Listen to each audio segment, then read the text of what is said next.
అదే RTV app వార్తల్ని క్షణాల్లో చదివే అవకాశం ఉంటుంది. ఒక న్యూస్ పేపర్, ఒక టెలివిజన్ ఛానల్ మీ చేతుల్లో ఎప్పుడు ఉంటాయి. వాళ్ళు ఎక్కడ డిన్నర్ చేసుకోరా, వాళ్ళు కలిసి మాట్లాడుకోరా, వాళ్ళు వాళ్ళలాగా దొంగతనంగా ఫామ్ హౌస్లో పోయి కూర్చొని అయితే డిన్నర్ చేసుకోలేదు కదా.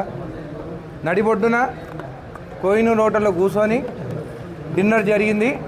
దాంట్లో కావాల్సిన మటన్ బిర్యానీ తెప్పించుకున్నాము, రోగన్ జోష్ అని అదేదో మటన్ కర్రీ తెప్పించుకున్నాము, ఒక స్వీట్ తిన్నాము, వచ్చినాము. ఇంకా దానికన్నా ఏముంటుంది డిన్నర్లో? కాన్స్టిట్యున్సీ ఇష్యూస్ గురించి మాట్లాడుకున్నాం. ఎమ్మెల్యేలు ఎవరైనా కూర్చున్నప్పుడు రాజకీయాలు మాట్లాడతారు, కాన్స్టిట్యున్సీలో ఇష్యూస్ మాట్లాడుకున్నాం. నేను నా కాన్స్టిట్యున్సీ ఇష్యూస్ చెప్పినాను. ఉదండపూర్ రిజర్వాయర్ అక్కడ ఉన్న రైతులకు కానీ వాళ్ళకి R&R ప్యాకేజు రేటు పెంచాలి, ఇన్ఫ్రా కంపెనీస్కి రేట్స్ పెంచుతున్నారు కానీ రైతులకి రేట్స్ పెంచుతారు, దానికి పెంచాలి, అందరం మరగాలి, రైతుల పక్షాన్ని ఉండాలని మాట్లాడినాను. అదేవిధంగా ఫండ్స్ కావాలని మనం అడుగుదాము సీఎం గారు, ఎందుకంటే పాలమూరు జిల్లా మనకు ఫండ్స్ కూడా ఎక్కువ కావాలని చెప్పి కూడా మాట్లాడినాము. దాంట్లో తప్పేమున్నది? దాంట్లో ఇష్యూ ఏమైనా ఉన్నదా? లేదు. ఇంకేముంది? అయితే ఒక మంత్రిని టార్గెట్ చేసి మీరు మీటింగ్ పెట్టుకున్నారని వార్తలు వచ్చినాయి. ఎంత నిజం ఉంది? మీరు ఖైదీ నెంబర్ 150 సినిమా చూసినారా?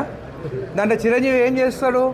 రైతుల భూములు ధనవంతులు లాక్కుంటుంటే మీడియాని అక్కడ తీసుకుపోవాలని చెప్పి ఒక వాటర్ పైప్ లైన్లో పోయి కూర్చుంటే అప్పుడు మీడియా వాళ్ళు వచ్చి అప్పుడు ఆ ఇష్యూ బయటికి వస్తుంది. ఈరోజు కూడా మీడియా వాళ్ళకి ఒక్కటే నేను రిక్వెస్ట్ చేస్తున్నాను.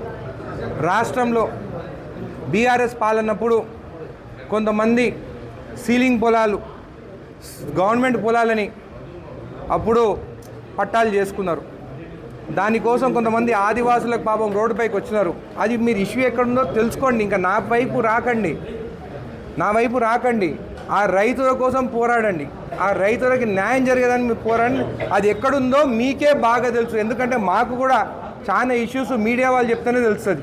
కాబట్టి ఆ ఇష్యూ ఎక్కడుందో బయటికి తీసి ఆ రైతులకి న్యాయం జరుగుతుంది. నా గురించి గంటకు వేస్తున్నారు టీవీలో, ఆ రైతుల గురించి గంట వేయండి, ఆ రైతులకు న్యాయం జరుగుతుంది. దయచేసి మిమ్మల్ని అందరినీ ఒకటే రిక్వెస్ట్ చేస్తున్నాను, రైతుల కోసము గంటకి వాళ్ళకి ఏం అన్యాయం జరిగిందో సీలింగ్ భూములు మీరు గంటకి టీవీలో వేయండి. వాళ్ళకి న్యాయం జరగకుండా అప్పుడు నన్ను అడగండి. మరిన్ని వీడియోస్ కోసం ఛానల్ ని సబ్స్క్రైబ్ చేయండి. లేటెస్ట్ అప్డేట్స్ కోసం వాట్సాప్ ఛానల్ ని ఫాలో అవ్వండి. ఆ లింక్ డిస్క్రిప్షన్ లో ఉంది.